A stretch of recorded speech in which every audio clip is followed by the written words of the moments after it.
Hello मित्रों, लक्ष्य coaching की तरफ से आपका स्वागत है। अभी आप देखेंगे प्रश्नावली 4.4 क्लास 10 का मैथमेटिक्स। चलिए हम लोग क्वेश्चन एनसीईआरटी से पढ़ते हैं कि निम्न द्विघात समीकरणों के मूलों की प्रकृति ज्ञात कीजिए। यदि मूलों का अस्तित्व हो तो उन्हें ज्ञात करें।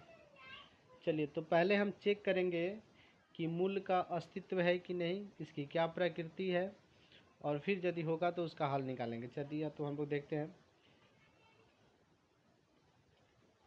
पहले द्विघात समीकरण का हम लोग व्यापक रूप देखते हैं। द्विघात समीकरण,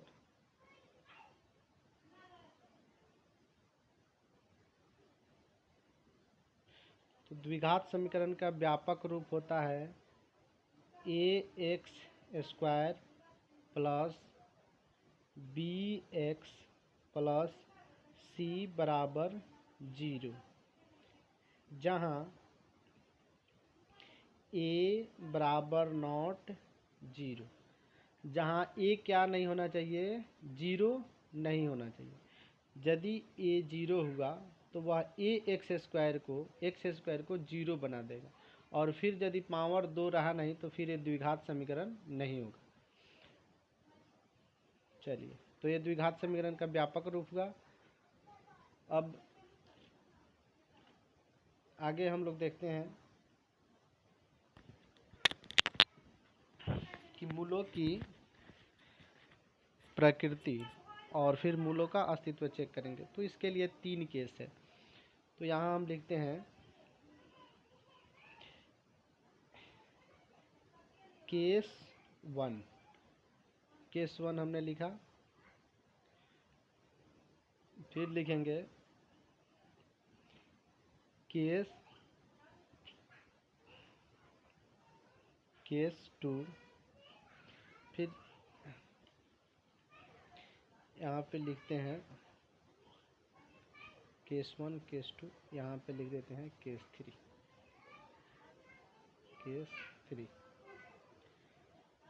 3 हमने यहाँ पे लिखा। चलिए केस 1 में देखेंगे। हम पहले डी का मान निकालेंगे, और डी को हिंदी में विवेचक या विविधकर कहते हैं। तो पहले हम लिखेंगे डी। तो डी बराबर होता क्या है,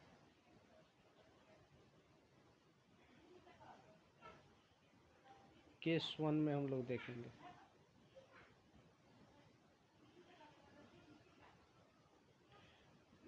डी बराबर होता है b² माइनस 4ac। डी बराबर होता है b² माइनस 4ac। चलिए तो जब डी निकाल लेंगे तो हम लोग देखेंगे कि यदि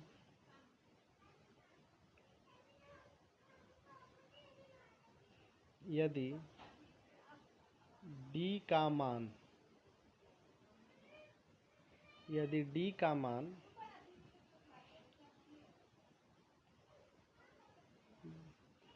धनात्मक, यदि डी का मान धनात्मक है या डी का मान धनात्मक आता है, यानी 1 2 3 प्लस में आता है, तो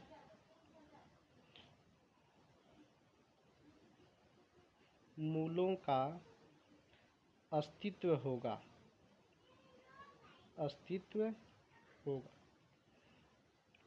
यदि डी का मान प्लस में आए तो मूलों का अस्तित्व होगा।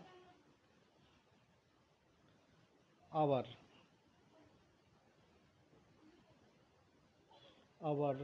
दो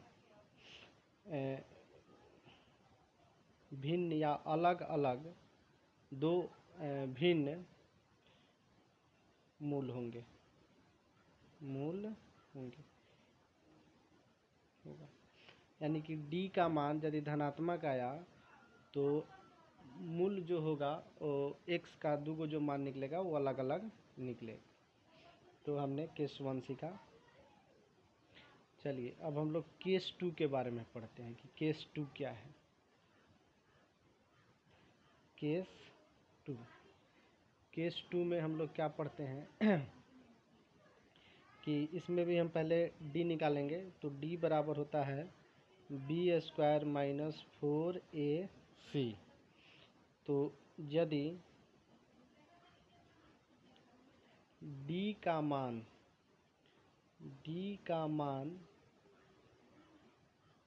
यदि डी का मान शून्य है, यानी यदि डी का मान 0 आता है, यदि डी का मान 0 आता है या है, तो कहेंगे है तो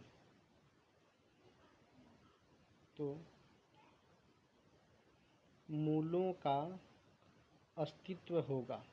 इसमें भी अस्तित्व होगा और मूल जो होंगे और मूल बराबर होंगे, मूल बराबर।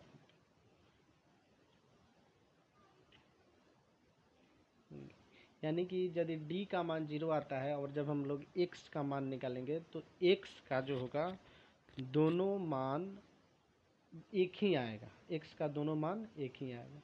चलिए अब हम लोग केस नंबर 3 सीखते हैं।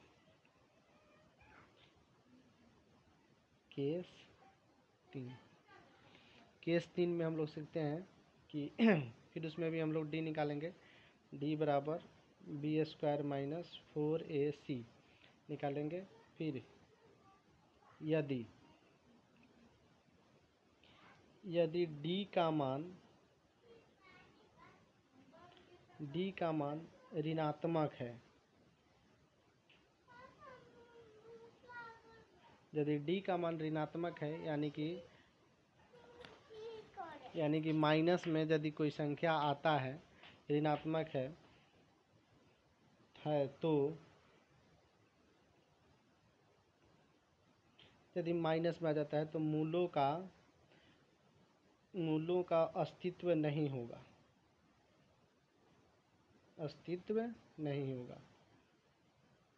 नहीं होगा। और यदि मूलों का अस्तित्व नहीं हुआ तो फिर इसके हल भी नहीं निकाले जा सकते हैं। अतः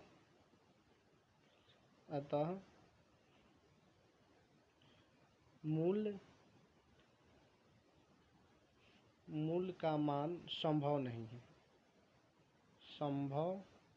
नहीं है, यानी उस द्विघात समीकरण को हम लोग हल नहीं कर सकते हैं या नहीं करना है। तो हम लोगों ने केस 1 सीखा। 1 नंबर में हम लोग सीखे हैं कि केस 1 में कि d का मान यदि कोई धनात्मक संख्या आता है तो उसका हल होगा और वो भी 2 अलग अलग हल होगा। फिर 2 नंबर में हम लोगों ने सीखा कि d का मान यदि 0 आता है तो उसका मान वो भी वास्तविक होगा और अस्तित्व में होगा और उसका भी जो हल आएगा तो दोनों हल एक ही होगा, यानी x का दोनों मान एक ही होगा। ऋणात्मक आएगा तो फिर कहेंगे कि अस्तित्व में नहीं है और उसका हल भी नहीं निकलेगा। तो ये कंसेप्ट था। अब हम लोग सीखेंगे किसके बारे में, अब हम लोग क्वेश्चन लेकर बनाते हैं। चलिए हम क्वेश्चन लेते हैं यहाँ से। प्रश्नावली 4.4 का क्वेश्चन नंबर 1 लेकर हम लोग बनाते हैं। 4.4 का क्वेश्चन नंबर हम लोग 1 लेते हैं। एक क्वेश्चन है 1 का 1 नंबर क्वेश्चन है कि 2x square minus 3x plus 5 बराबर 0। चलिए सवाल है तो पहले चेक करना है कि ये अस्तित्व में है कि नहीं। फिर अस्तित्व में यदि होगा तो फिर इसका हम लोग मान निकालेंगे। चलिए हम चेक करते हैं। तो इसको चेक करने के लिए देखते हैं कि a बराबर, इसमें a बराबर हो जाएगा 2, जो x स्क्वायर का जो गुणांक रहता है उसको a कहते हैं। b बराबर x का जो गुणांक रहता है उसको b कहते हैं, तो b बराबर हो जाएगा -3 और c बराबर हो जाएगा 5। तो पहले हम चेक करेंगे कि अस्तित्व में है कि नहीं। तो अस्तित्व में चेक करने के लिए पहले हम लोग d निकालेंगे। तो लिखेंगे कि d बराबर b स्क्वायर माइनस 4ac। तो b के जगह पे अब हम लिखेंगे -3, तो लिखेंगे यहाँ पे -3 का स्क्वायर और -4 गुना a का मान 2 और c का मान 5। तो माइनस माइनस प्लस हो जाएगा और 3 का स्क्वायर हो जाएगा 9। तो 9 - 4 दूना 8 बचे 40। तो 40 में से 9 घटाएंगे तो आ जाएगा -31। केस नंबर 3 में चला गया कि यदि d का मान ऋणात्मक है, मान ऋणात्मक आ गया, यहाँ पे देखिए d का मान आ गया -31। तो यदि d का मान -31 आ गया तो लिखेंगे कि अस्तित्व में नहीं है।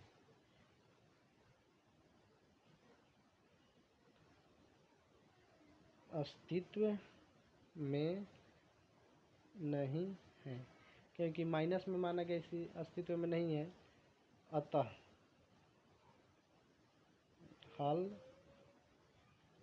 हल संभव नहीं है, संभव नहीं है। तो हम लोगों ने इसको देखा।